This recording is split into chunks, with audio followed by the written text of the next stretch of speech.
Tatlong opisyal ng DPWH Pampanga ang sinuspinde at tinanggal sa pwesto ni DPWH Secretary Vince Dizon dahil yan sa pangingikil at pamomorsyento umano sa mga proyekto. Saksi si Joseph Moro.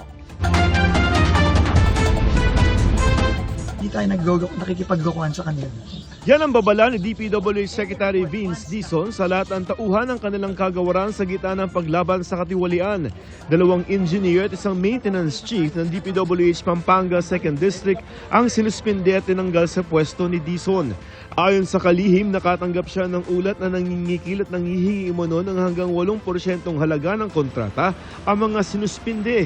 Piniimbestigahan na raw niya ang sumbong at kung mapatunayan, di lang sisibakin sa trabaho kundi kakasuhan rin ang mga sangkot.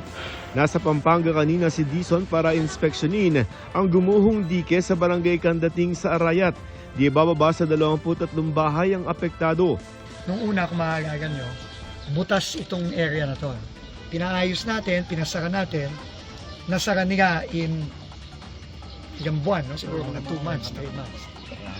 Pero, ang problema naman, gumuho na, wala pang ilang buwan.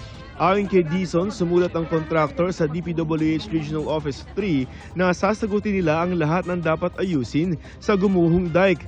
Maganda naman ito ayon kay Dizon, pero bukod aniya sa dapat munang pag-usapan ang gagawin sa dike, kailangan ding alamin kung bakit ito gumuho para malaman kung may dapat managot.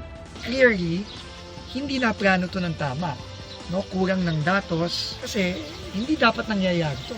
Wala pang pahayag ang mga nirelieve na opisyal. Ang Anti-Money Laundering Council naman nakakuha ng panibagong freeze order sa mga bank account ng ilang personalidad kabilang ang 2 kontraktor na nakakorner ng mga flood control projects sa Bulacan. Sa kabuuan, 24.7 billion pesos na halaga ng assets ang naipa-freeze kaugnay sa investigasyon sa flood control projects. Para sa GMA Integrated News, Joseph Morong ang inyong saksi. Mga kapuso, maging una sa saksi. Mag-subscribe sa GMA Integrated News sa YouTube para sa iba't ibang balita.